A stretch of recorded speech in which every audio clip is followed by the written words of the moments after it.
All right, Coach J.D. Atkins here with AL Football Chat here at the online clinic with Chief Pigskin. Sitting down today with my co-host Will Johnson and Coach Darden of Muscle Shoals. Coach, how you doing today? Hey, very good. Thank you guys for having me. Yeah. Thank you for coming out. So tell the people a little bit about your presentation today. What you're talking about? All right, so I talked about our Bucksweep at Muscle Shoals and spoke a little while on just gap down backer, pulling kick, pulling wrap, but mainly went into our tags and answers when people are giving us trouble and we can't just run our normal buck sweep, what we do or what we have built in kind of off of the buck to try to have some success. Coach, what are some of those answers that you do have? You know, you guys obviously running extremely well. Just give us a couple of those answers that you shared. Yeah, so I talked some about our RPO game, whether it be front side, backside RPOs, pre-snap RPOs, some of our, and even post-snap RPOs, and then reading. You know, we want to have the ability to read anybody from the nose, backside for the quarterback pull, and those are the things that I kind of talked about today for the most part. Well, I mean, it's no secret, obviously, with us having played y'all and seeing y'all and anyone that's watched y'all around the state that Bucksweep is kind of what y'all do and what y'all do at a very high level. Why Bucksweep? Why is that kind of y'all's deal, you feel like? Well, I'll tell you, when I first came to Muscle Shoals, when I was interviewing for the offensive coordinator job, Coach Bazin said, look, I want to bring somebody in that I give full control of the offense to, with the one exception, we're going to run the buck sweep. He said, I've been running the buck sweep for 25 years. We're going to run the buck sweep. And I said, you the head man, we'll run buck sweep. And I quickly figured out why, the buck sweep was so important. Like, that is the play at Muscle Shoals. And and those kids believe in the play. It's the first thing installed in the seventh grade when those guys come up and when it gets tough and you get in a tough game like we've had in the past few years, like, those guys trust it. When you call the buck, those offensive linemen trust it. Those kids on the field that are out there playing trust it. So I think that's the really important thing. And, Coach, you said that you guys trust it and your guys love it. Tell me, what makes your kids at Muscle Shoals special? What makes your guys go? Well, I think they're hard-nosed kids that are extremely coachable. Those guys we put on the field, they're going to play really hard. Yeah. They're going to do everything they can to have success and for each other.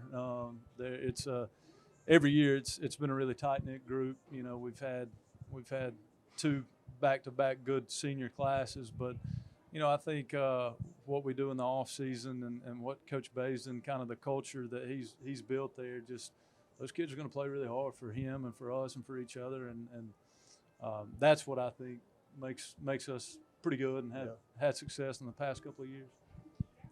You talked about interviewing with Coach Bazin and kind of coming there in that process. What's it been like working there under Coach Bazin? Obviously, he's well known throughout the state, well respected. What's that kind of been like for you? Oh, it's fantastic. I mean, the guy, number one, he's incredibly smart. He's going to give you everything you need to be successful. He that's what he does. He eats, sleeps, and breathes that program, and he's going to put you as a coach in the best position to be successful, and then obviously the players in the best position to be successful. Anything you need, whatever it may be, if it's for the betterment of the program, like he's gonna get it done. And he's been awesome to work for, just great to work for. Most of those guys on staff, like, this is my third year, and I'm by far the least tenured guy there. I mean, most of those guys have been there all 17 years with him, and I think that speaks volumes. Like, he's those guys, they're not looking to go other places because it's a really, really good place to work. Well, Coach, let me ask you this. Obviously, you spoke on Bucksweep, and Bucksweep you said is the staple at Muscle Shoals. What's your next concept? What's something that you like besides Bucksweep? What's your next favorite? Probably the outside zone. Like, actually the year before, so 2022, the outside zone was the play that we ran more. I don't remember the exact numbers, but if we ran the outside zone 150 times, we ran the buck maybe 130. Now, this year it was flipped. We ran the buck more, and outside zone was our second most used concept. But those two, when you start talking day one install stuff, like, the outside zone and the Bucksweep are our two plays. Where have you been before Muscle Shoals? Kind of take us through some of your stops. Yeah, so I was at Oxford High School for 11 years. I was the quarterback coach for the first maybe 4 of those years, and then I was the offense coordinator for about 7 at Oxford. And then from there, I followed Lee Osment to Arab. He was the defense coordinator at Oxford. I followed him to Arab and was at Arab for 2 years as the offensive coordinator, and then went to Muscle Shoals in 2021, I guess, was my first season. Coach, for me, you talk about the stops that you've had. It sounds like you've followed some really good coaches. Tell me what that's like when you're looking for that next job, or you're kind of looking to grow. Is that what it's about for you? Is it about the guy at the top? Yeah, without a doubt. I think I started off. So I played for John Gross in high school at Albertville, who now is an analyst at Clemson, and really he's the reason that I got into the profession to begin with, and so when he got the head coaching job at Oxford, he hired me straight out of college at 21 years old, and that was my first job, and he's really, really good in certain areas, and then so I follow Coach Osment to Arab, and he's really, really good in certain areas, and then I've gone with Coach Basin now, and those guys, man, I've just been really blessed to work with such amazing coaches and amazing people, amazing men, and I really I appreciate them because I've learned so much, and it's so different, I mean, those guys are so different in the way they do things, but at the end of the day, like, their core beliefs and core values are the same, and I think that's what I've learned the most in my stops and working with those guys. So When you're in the off season and you're preparing for the next year ahead, and you're studying other schemes or other people, who are you studying? Like, what are you looking at? What types of things are you trying to do to better you or better your scheme in the off season?